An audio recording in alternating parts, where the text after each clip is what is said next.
Hello, Internet Pipe community. Ethan, Parsimonious Piper here. Once again, I am joined by Father Brian and Father Richard. Today, we're not doing theology. Today, we are going to talk about why the pipe and what it is that we enjoy about it and why we include it when we're chatting together in our videos. Now, Father Richard is still loading his pipe, and but while he's doing that, let's kick this one off. Usually we don't, but let's kick this one off with what the internet pipers have come to call housekeeping. Father Brian, what are you smoking there, and what are you smoking it in?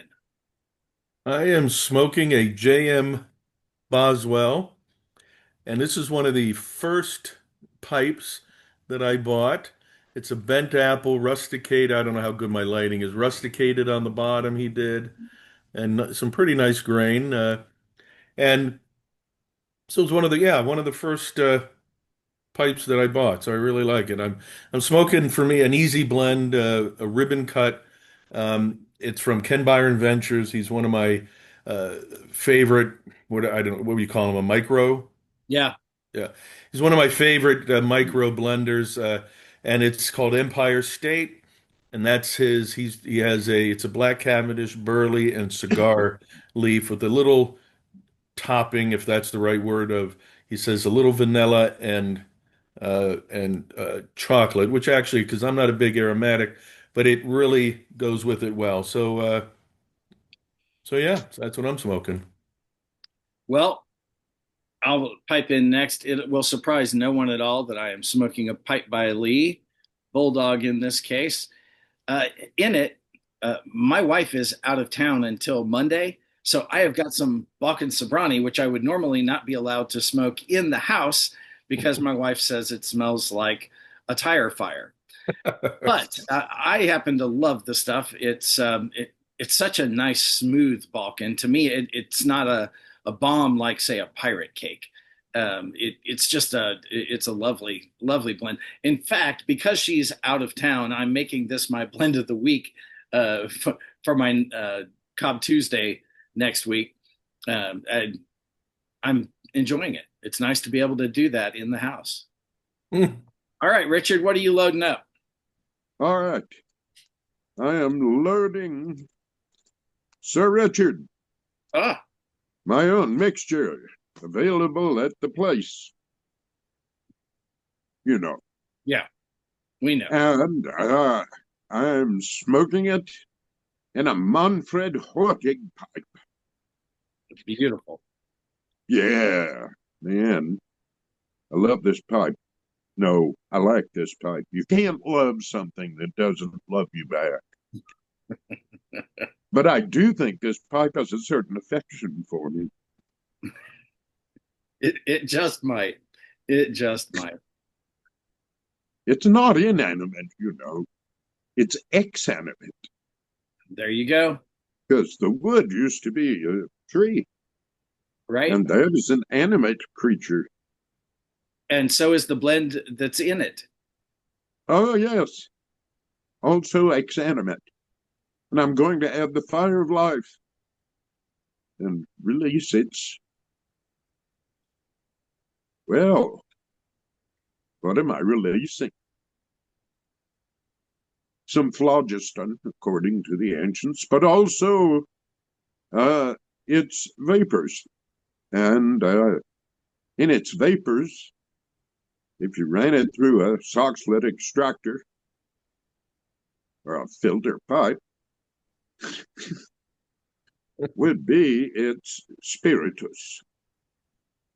And chemically speaking, well, alchemically speaking,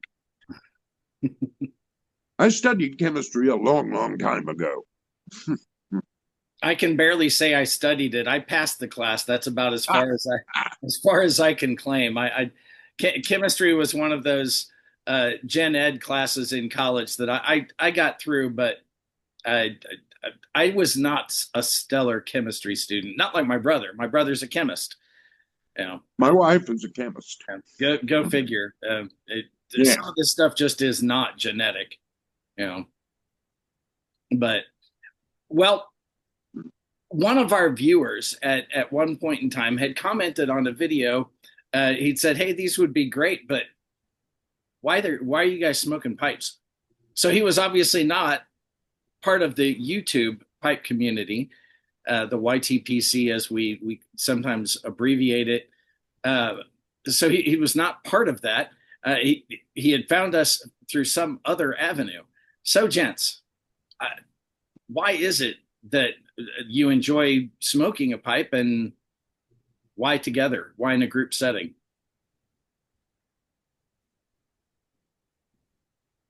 Well, smoking a pipe is a bit like eating or drinking, except it's more subtle. It's not as gross, heavy. It's not as heavy as eating or drinking.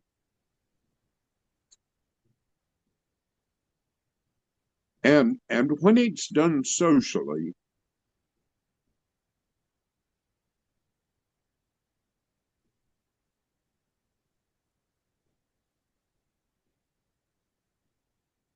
We just lost your audio, Richard. it's because my mouth stopped. Ah, okay. Uh, when it's done socially, it's we're partaking together. We're having a meal together, but it's a meal of smoke. We're having a drink together, but it's a drink of smoke. Originally in English, during the Jacobean era, we were drinking smoke. That's the word they used for it. Mm-hmm. And in Japanese, modern Japanese, it's still one drinks smoke. Hmm. Tabako nomimasu. Yeah. Even if we don't still use the metaphor of drinking, we do still say to sip at the pipe. So we do. So we do. So Mm-hmm. we're having a drink of smoke together. We're consuming something simultaneously, showing that we all have a share in it. Mm-hmm.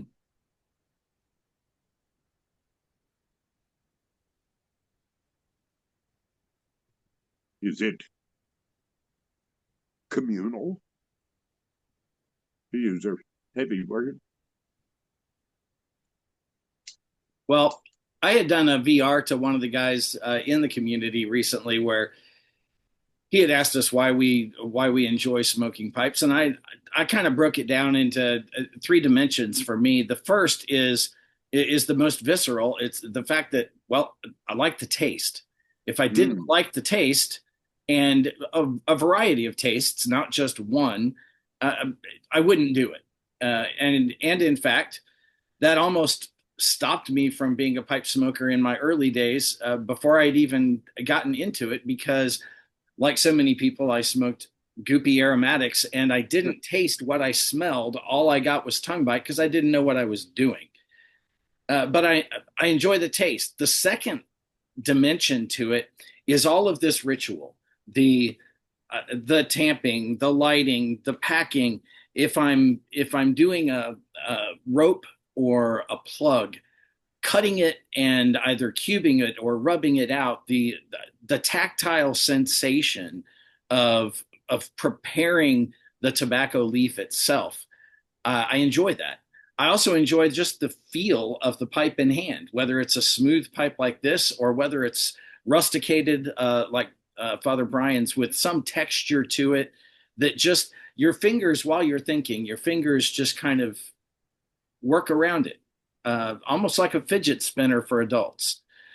Um, and then the third dimension to it, for me, really is it's the community and how pipe smoking to me, it's something that enhances. I know people laugh at it or denigrate it, but my concentration, my thinking ability when I'm smoking a pipe, I sometimes am able to think through problems in a much better way than when I'm not.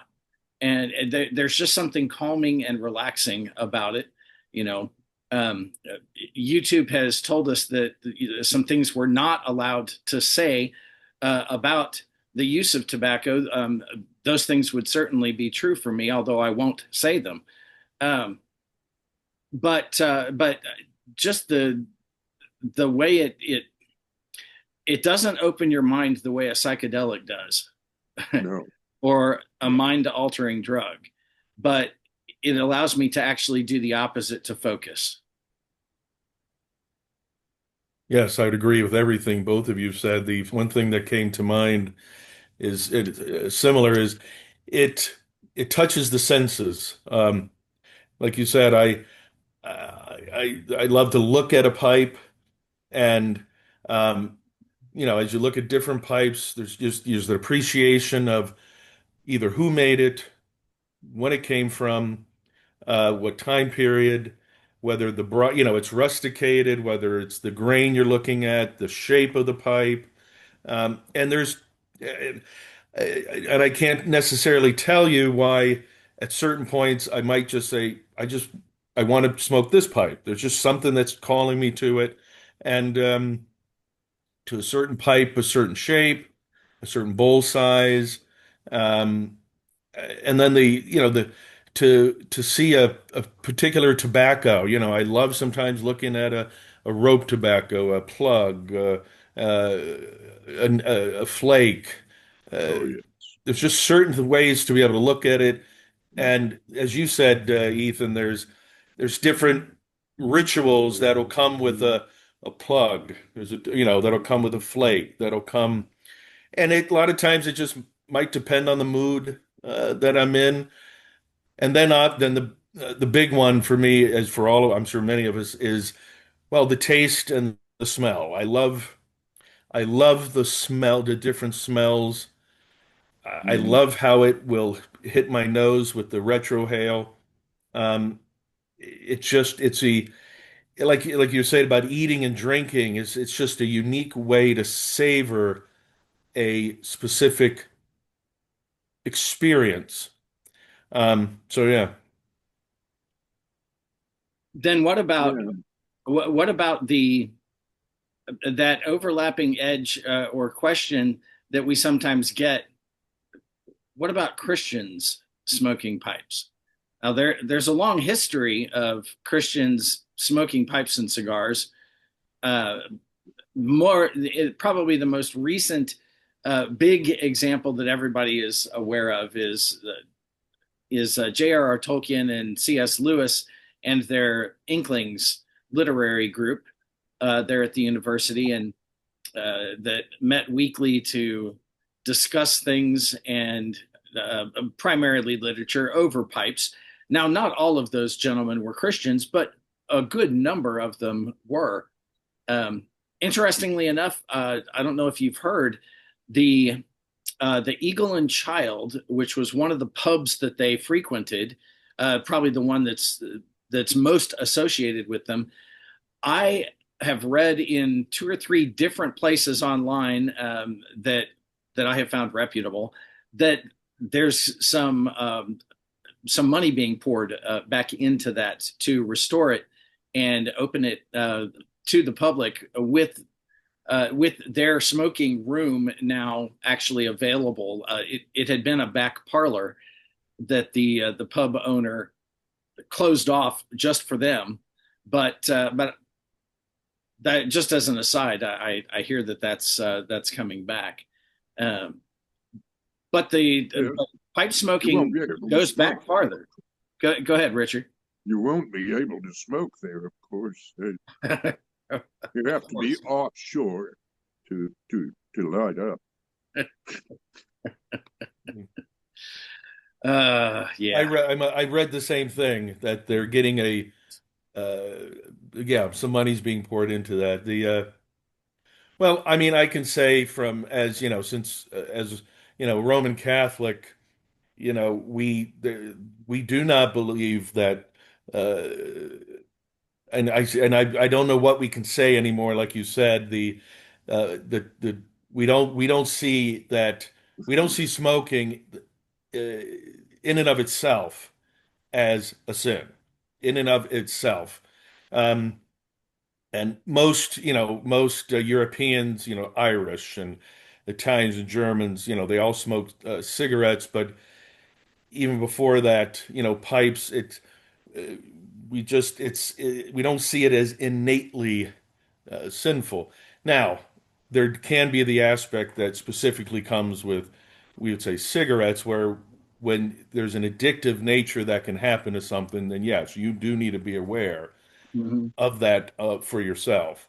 Um, but especially with a pipe, in a cigar, the beauty of them, uh, and I'm not a fan of cigarettes, just not my thing. I don't look down on anybody, but the beauty of the pipe and the cigar, but we'll stick with a pipe, is that you're going to sit in with it for a half an hour to an hour. You're going to invest time, thought, and ritual to it. So it's really been a part of our history. Yes. Yeah. There is many of the Copts, the Egyptian Orthodox Christians, um, uh, reject the use of tobacco. Um, Although some still do it, I'm sure it's rejected by their teachers. Uh, I haven't heard anything. Of course, in Egypt they produce some remarkable cigarettes, don't they?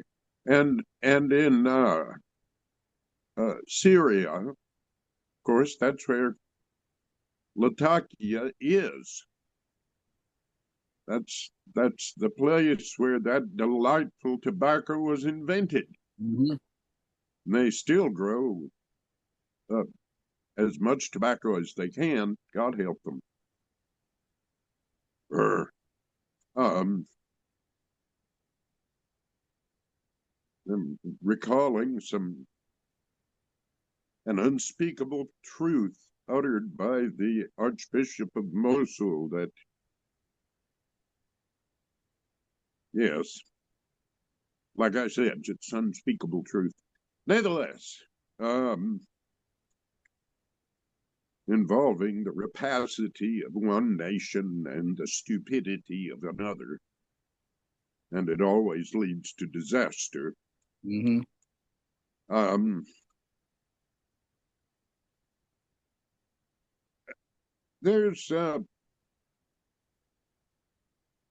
I have known of, a lot, more than 10 Orthodox priests who are pipe smokers.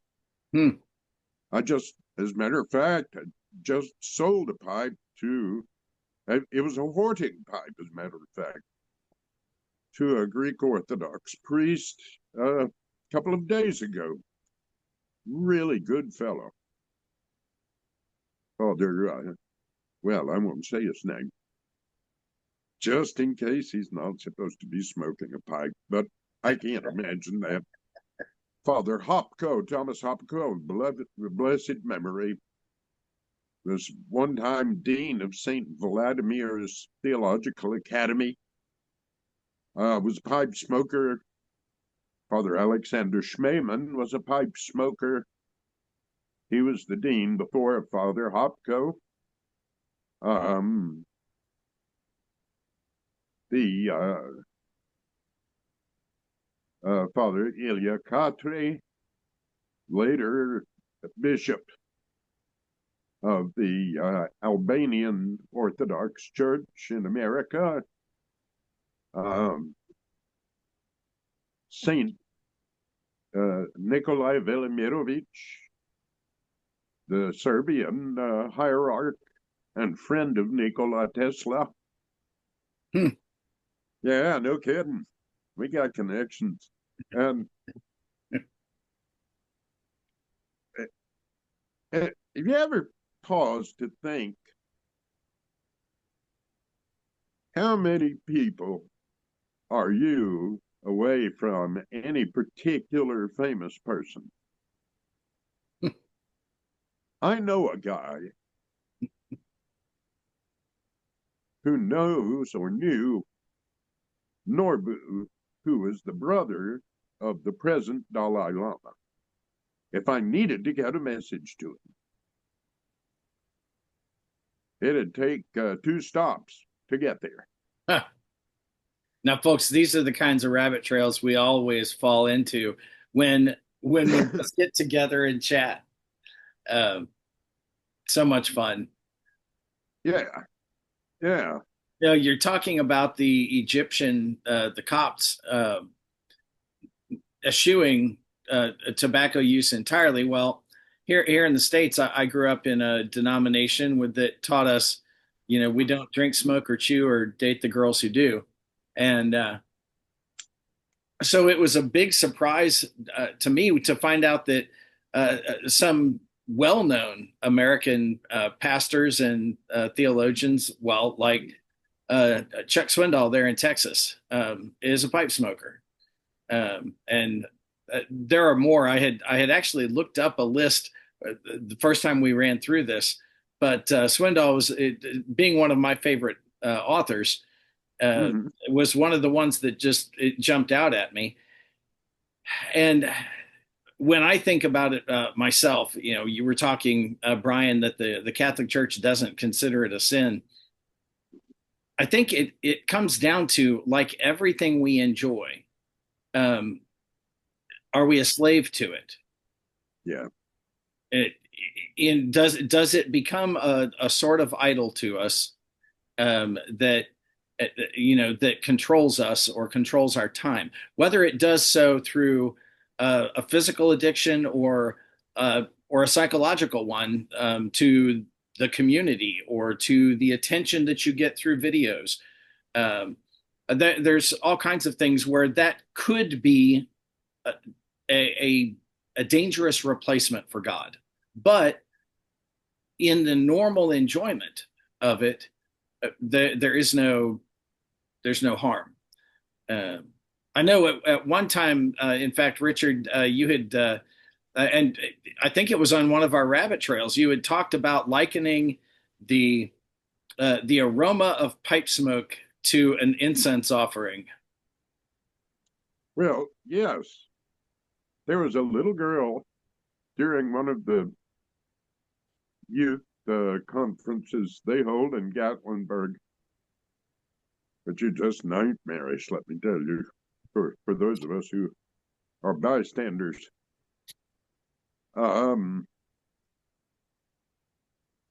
She popped into the store. The store was blue with pipe smoke. There was a crowd of pipe smokers in there, and she pops into the store full of evangelical zeal, and she says, "Don't you know your body's a temple?"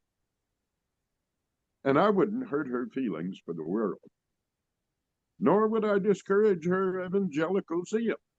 Needs to be better placed. And I said, "Sweetheart, what's a temple without incense?" And she laughed, and all of the men in the store laughed. It was a grace-filled moment. It was, Mm-hmm. because she was able to laugh too. Mm-hmm. That's not to dispute that the human body, the bodies of the redeemed are temples of the Holy Spirit. That is the point of part of the point of baptism, is receiving the Holy Spirit in order to be part of the body of Christ and do what Christ does in the world. To be his fingers, his hands, his feet, uh, and I guess occasionally his nose. Well, and I, I hope that planted just a little seed to get that girl thinking, that, Well, you know, just to take herself lightly. yes. Satan fell by force of gravity, taking himself too seriously. Hmm. Sad. So Mm. does that mean that Christians really should only be smoking Balkan and Oriental blends? Oh, yes, absolutely. And it's because they smell like incense. They don't infuse your tobacco with frankincense, however. It doesn't taste good. Thought never crossed my mind, actually. I no doubt. Hmm. Well, a question, and this can be edited out if it's not worthy, but it came to mind of because they drink wine Hmm. during the time, and then when I went visited the Holy Land, we had a couple of opportunities to smoke the hookah pipes, Yum. and Israel now did they? I mean, we don't have any instance of knowing did the apostles, but did that period of time where in Israel, did they smoke something? Did they smoke something? Like a, No, we don't have any archaeological evidence of that at all. okay. Yeah. Uh, Now, I'm not talking about just the apostles, but even at that period, there wasn't. I'm telling you, we don't have any Okay. archaeological evidence of the smoking of anything in the Levant Okay. during that period that I know of. Uh, and it's a great hobby of mine. Do you know, of course, tobacco didn't arrive there until the 16th century. And the hookah, the hubble bubble, probably came from Africa, and the likelihood is that at first they weren't smoking tobacco in those pipes Right. because there wasn't any tobacco. That's Richard Dunhill's surmise, anyway. That's in his pipe book. So, speaking of books, I was reading The Lord of the Rings for the first time when I took up pipe smoking. Oh, really? How about you? I didn't know The Lord of the Rings had been written when you took up pipe smoking. Well, it hadn't been translated into English. It was written in Westron, the common tongue. Which you probably read fluently. Yep. Yep. No, the first time I read through The Lord of the Rings would have been about 1978. And then I read through the trilogy and The Hobbit when I was 10 years old. And I read through all four of those books once a year then for the next 5 or 6 years. I was completely addicted to The Lord of the Rings, and I haven't read it since then, since high school. Wow. Are you just too busy? No, I just haven't been interested enough to go back and reread it. Okay. The truth is, especially when they came out with the movies, now I know the movies don't go into the detail and they aren't exactly faithful to the books, but they are awfully entertaining. Um, And just they as really are standalone, close. go ahead. They really are close. I mean, as much as I, sometimes like to slug Peter Jackson, I'd probably give him a big old hug afterwards. Yeah, I think they did a remarkable job making I think if they had been too much more faithful to the books, it wouldn't have been as entertaining a series of movies. I think they did a wonderful job making them accessible to a really broad audience. The thing that ticks me off the most about they hired armorers to make the armor and the weapons. They did a beautiful job, didn't they? They hired wranglers for the horses. They hired numerous CGI people. They hired sound effects crews. They hired some magnificent actors. Why didn't they consult even a tobacconist about the pipes? Great day in the morning. You know, they made those pipes from ash wood. And of course, they were burning out right and left. Yeah, The actors all became pipe smokers, by the way, which is good. That's to the guy. I think Christopher Lee was already a right. pipe smoker. Yeah. If anyone should have been, it should have been him. You know, he was an Italian count. Of course, in Britain, that doesn't count. Pun intended. It was a no count count. There you have it. Uh, Father, when did you read The Lord of the Rings? I did, what am I now? I was in seminary, so it was towards the end of my it was like towards the end of my 20s.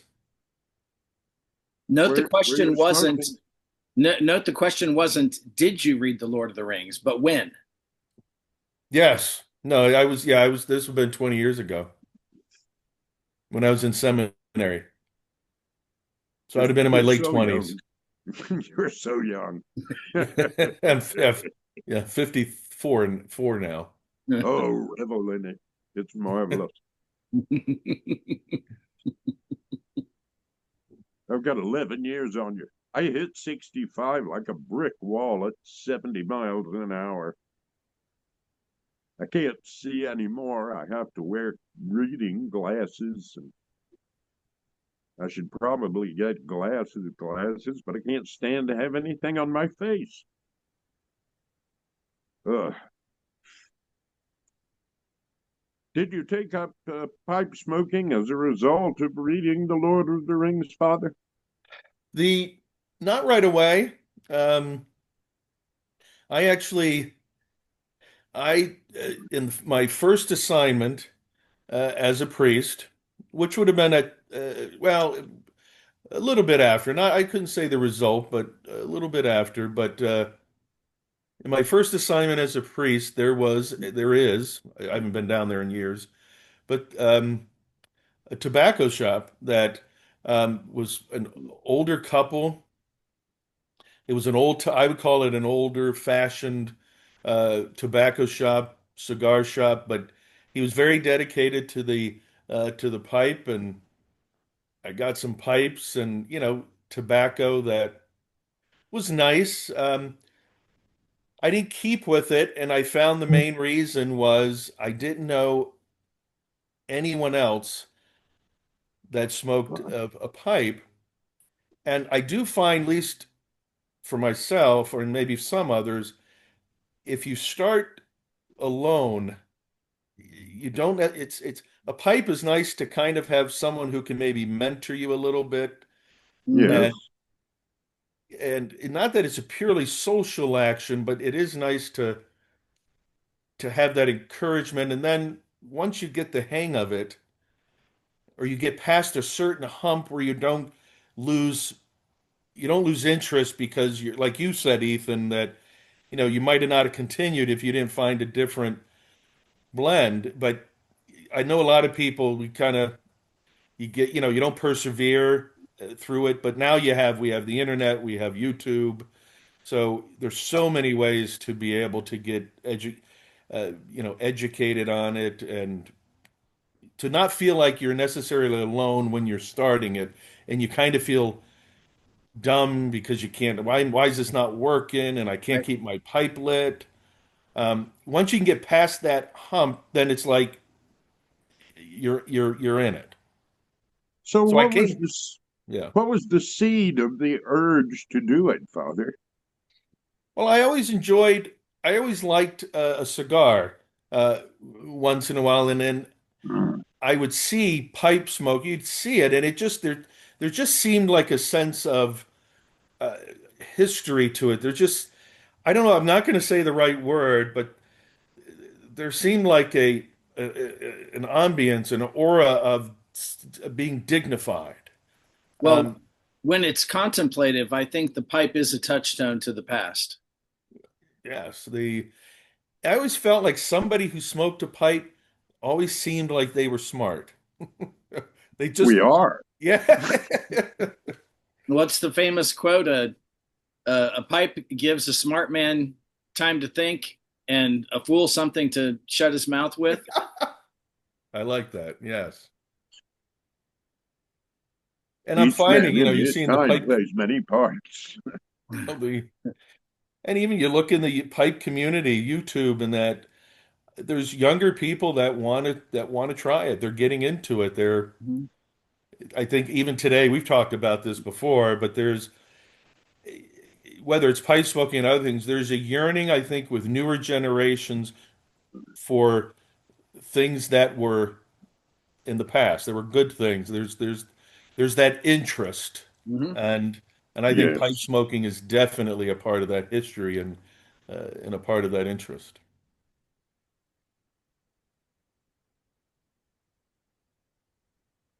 Well, folks, I hope this is giving you just an inkling to wrap back around to Lewis and Tolkien of why it is that we enjoy our pipes and the kind of camaraderie that we have found. The three of us would never have met were it not for the pipe. And it's just it's a wonderful community online, but also in person. And it's just a way to share with our fellows.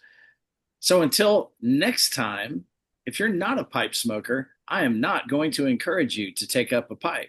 But if you are, light something you like. We'll see you then.